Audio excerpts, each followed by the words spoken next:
Kamusta mga kaibigan? Ngayon tingnan natin ang Apalit Station na part ng North-South Commuter Rail Project Phase 2, no? So, itong Apalit Station ay bahagi siya ng CPN01 Contract Package N01 ng North-South Commuter Rail Project Phase 2, no? So, pa-north, no? Kasama siya sa Kalumpit Station na gagawin ng nanalong contractor na Hyundai, joint venture ng Hyundai Engineering and Construction Company Limited, Megawide Construction Corporation, and Dongha Geological Engineering Company Limited, or HMDJV. So, sila yung nanalong contractor para sa contract package na ito. So, kung tingnan natin yung location ng Apalit Station. So, nung nakaraan, tiningnan natin yung sa Kalumpit Station. Ngayon, further north. Dito siya matatagpuan. Katabi ng Northville 10. Then, along dito sa road na ito. Ito yung Apalit Macabebe Masantol Road. Then, bahagi ng San Vicente. Dito yung location niya ng Apalit Station. Dito sa Google Earth app, ito yung kanyang pinapakitang progress, no? Although, of course, hindi naman real time itong Google Earth. So, mas marami na siguradong progress compared sa pinapakita dito. Even na ilagay natin sa historical imagery, ito yung kanyang latest.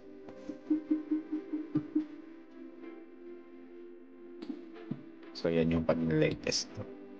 Ito yung current na situation. Ito yung situation na pinapakita dito. Then, ito yung old na station na nilagyan nila ng protection. Dahil i-preserve yan. Ito yung location niya. Malapit dito sa road na ito. Kung titingnan natin sa alignment niya, ito yung kanyang alignment. Base dun sa drawings na pinublish nila noong 2019. So, ito yung publicly available na alignment. So, expected na dahil nga kanilang nirelease ito noong pang 2019. So, may mga revision na marahil. Possibly may mga revision na dito.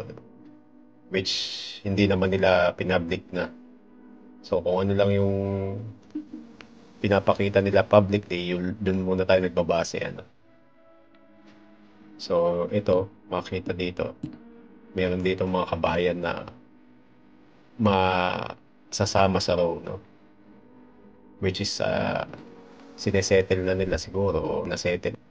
Kung titingnan ulit natin dito sa maps, ito yan, dito sa bahaging ito. Itong mga kabahayan dito. Kasi, malapit sila dito sa row eh. And then, yan yung mga kailangang i-acquire nilang mga row, no? Along with thousands more. So, hopefully, masettle nila yung mga row hindi lang dito, lalo-lalo na doon sa Manila area kasi mas malaki rin ang tulong pag naging na-integrate na nila yung row doon, no? So, balik tayo dun sa alignment. Ayan.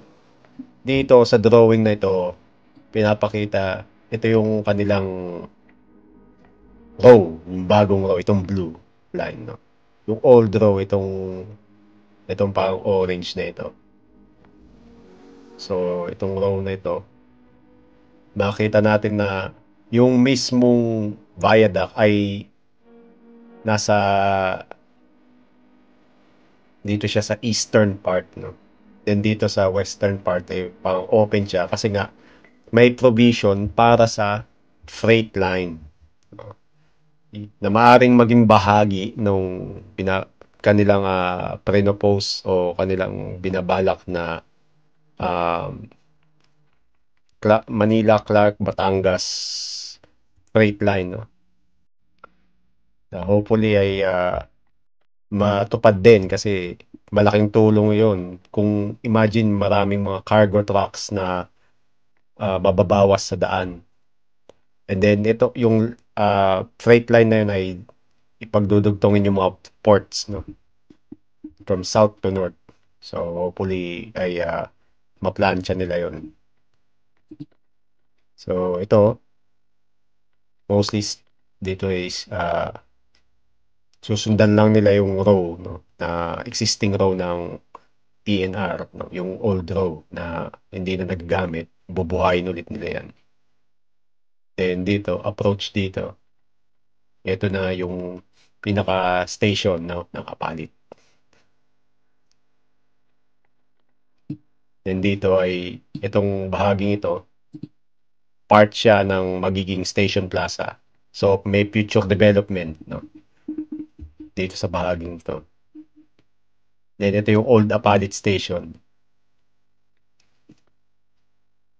Then may access siya dito sa Apalit Macabebe Masantol Road. Then mapapansin nyo may mga old access road, i-decommission nila yon. Then yung iba gagawin nilang maintenance road, no. Pero expected marami mga properties ang matatamaan dito. Then yung kanilang row, no? Base dito sa nirelease nilang drawing na to.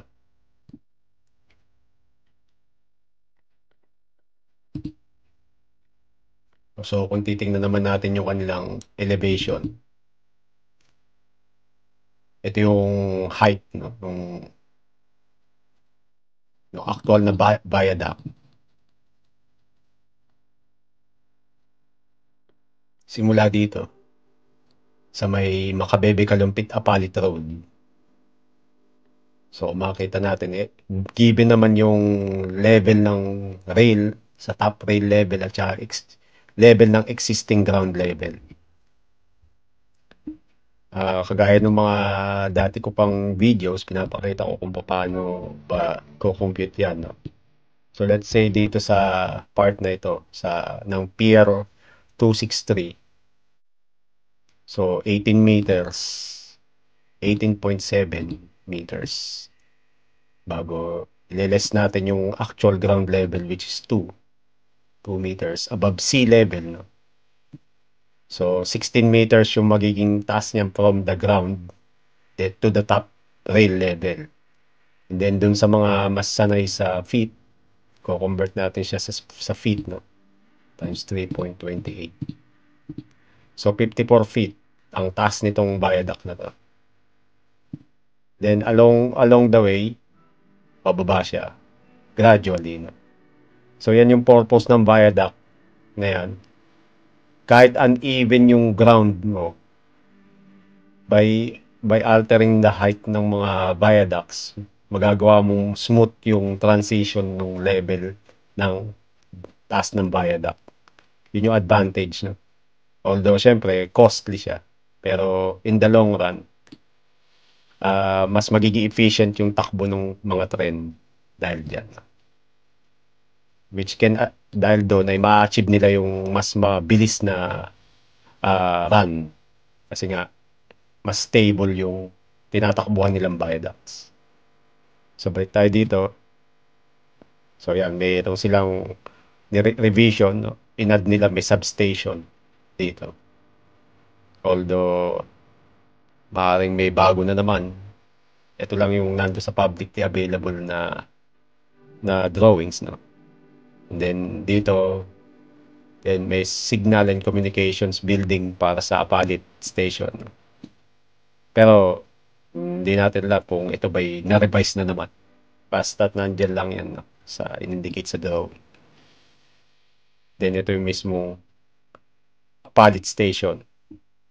So kung tingnan natin yung kanyang height ulit.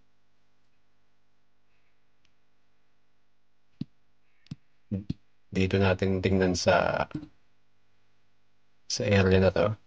So, 12 meters, 12.5, less ng 1.4 meters. 11.1 meters yung taas. So, mas mababa na siya kumpara dun sa kanina. And then, so, multiply natin. Convert natin sa feet. So, nasa 36 feet yung taas nung from the ground to the rail level. Sa mismong riles, na level ng riles. So, mapapansin nyo dito, yung design ng Apalit Station ay mga metal beams, no? And then, unlike nung mga commonly sa mga station ng NSCR, dalawang level lang siya. So, ground level / concourse. And then, ito, yung pangalawang level ay yung platform level. Ito, ano. Ayan yung Apalit Macabebe Masantol Road. And then, tuloy-tuloy pa rin siya dito. Up to papunta na ng next station. So, yan yung kanyang elevation. So, ayan, susunod ulit natin pabalik. And then dito, tataas na naman siya. So, ayan. So, let's take a closer look dun sa design ng Apalit Station. Ayan, ayan yung kanyang side view, section view. Mapapansin nyo, dalawang level lang. Kumpara sa ibang mga station ay hindi ito gaanong mataas, no? Although of course, siyempre dun sa mga ground level, sa mga at grade lang, no. Siyempre mas mababa yung mga. Pero dito sa mga station pa north, excluding yung sa Clark International Airport, which is underground. So isa to sa mga mababa na station. At saka parang mas simple lang yung design niya. Which is an advantage din kasi mas madali siyang i-deploy. Mas madali siyang i-construct, no? Kasi nga, hindi siya ganun ka-complicated by the standards ng mga ibang mga station. Hindi, kung mapapansin nyo, itong ano natin, magnify natin na konti. Mas malapad yung gap nung platform screen doors dito sa side, no, nung mga tren. Kasi expected na dito dadaan dito yung mga express trains, no, papuntang Clark. So, syempre, kailangan may gap yan, sufficient gap para kahit tumatakbo sila ng in excess ng 100 kph ay hindi nila madadamage itong mga platform screen doors, no? Yan yung kanilang mga napansin natin sa design. And then mostly yan nga, flat yung top niya, no? Then membrane yung kanilang pinaka roof, no? Which drains to the actual columns na. Although syempre may tubo yan, no? Pero doon yung kanilang drain doon sa inline sa mga columns, no? So sinasabi dito ang taas nito from the ground ay nasa 19.6 meters yung taas nito nung buong building, no? Then kung titingnan natin ito pa sa isang render dito, meron siyang provision para sa future freight truck dito sa side na ito. So kung titingnan natin doon sa kaninang drawing,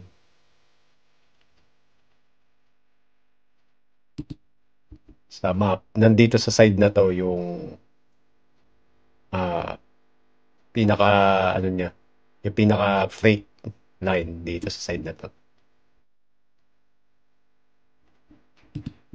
So, maaring yan din ay bahagi nung binabalak nilang freight line from Clark all the way to Batangas, no.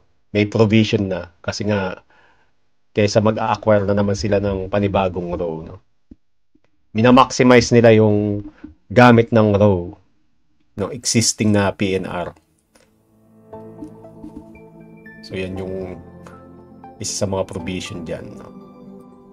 May ample space naman siya, no. At saka hindi lang naman yan sa freight. Kasi mostly usually no sa gabi umaandar yung mga freight truck, yung mga freight trains kasi nga sa haba nila medyo makaka-cause sila ng delay sa mga crossings, no? Kasi nga mahaba sila eh. So if you will do that at night time, at least malelesen yung disruption na yun, no, sa mga crossings. In the mornings, maari naman nilang i-utilize yan as yung local commuter lang, no? Yung mas slow version, no, ng NSCR that will serve local areas lang, no. Let's say from Kalumpit to Clark, yun, mga ganung mga ganung ruta lang kasi nasa ground level lang sila eh. Pero yun ay sa aking palagay. Tingnan natin kung yun ay maiisip ng mga future na kung sino man yung mamamahala. Kasi better maximize yung row. Then ito yung side view niya, no. Nasa 180 meters yung haba ng design niya, no? Which can accommodate 8-car trains. Pero possible din na kung gusto pa nila i-extend ito sideways, pwede pa rin, no? Kasi within the row pa rin, no? Pero initially ganyan yung magiging haba niya. Then mayroon siyang the usual, may mga elevators, may escalators, then may stairs, no? Then may mga fire exit. Dito may elevator para dun sa mga access ng mga PWD at saka dun sa mga ayaw umakyat sa hagdan, no? So, yun yung the usual na amenities sa mga station.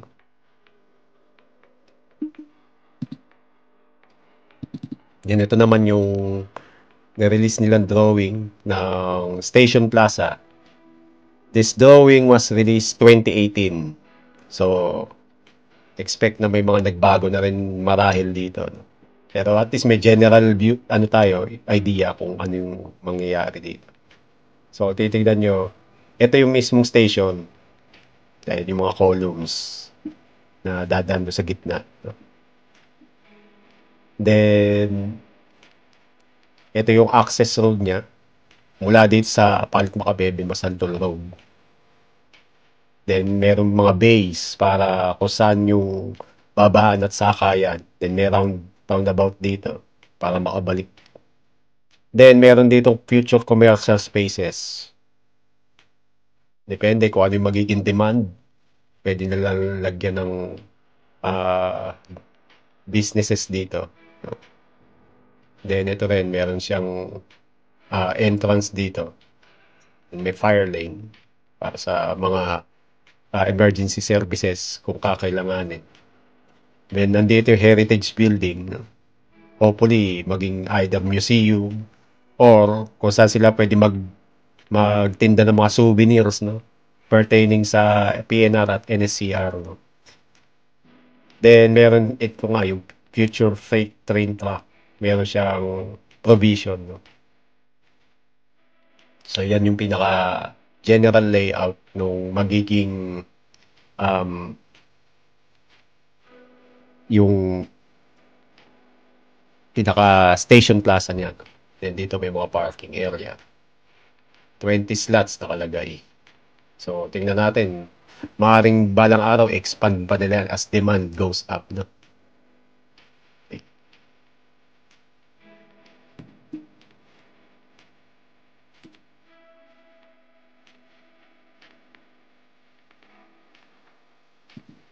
So ito yung kanilang mga maintenance road, no, na ilalagay din doon. Kasi doon sa existing row, sa row na gagamitin ng NSCR, naka-incorporate na doon yung maintenance road para doon sa periodic maintenance ng mga viaducts, ng mga columns. So, merong access doon, no? Yung mga maintenance crews, no? Dito, sa area na to. So, itong mga naka-gray out na mga existing na daan ay ma-decommission na yan, aalisin niya. Itong mga, ito. Bago meron dito na i-utilize na siya, yung existing road, i-utilize siya as a maintenance road, no? Then ito aalisin ito. So, yan yung plano nila dito sa base dito sa release nila nung 2019. Ito 2019 na drawing to. So yan yung kanilang balak doon. No? Dito yung station building sa area na to. Okay. So tingnan natin yung mga renders. No? Ito yung old render ng Apalit Station. So yung design parang industrial style. No? Although sa tingin ko ito yung old version niya. Talagang no, metallic yung design. Ito yung mas bago-bago na design niya. No? So, meron siyang cladding sa labas. Then, open lang yung sa taas. So, hopefully, mapanatili nilang ganyan yan. Lalo na pa naman sa Pilipinas. Pero, maganda yung design, no? Kasi, mas modern na siya. At alam natin dahil nga ODA funded ay talagang mas masusunod yung design ng mga station. So, yun yung kanyang magiging itsura. So, MCRP, no? Malolos Clark Rail Project or aka NSCR Phase 2, no? Yan yung kanyang isa pang term sa from Kalumpit to Clark, no? So, yan yung ano niya, yung render design niya.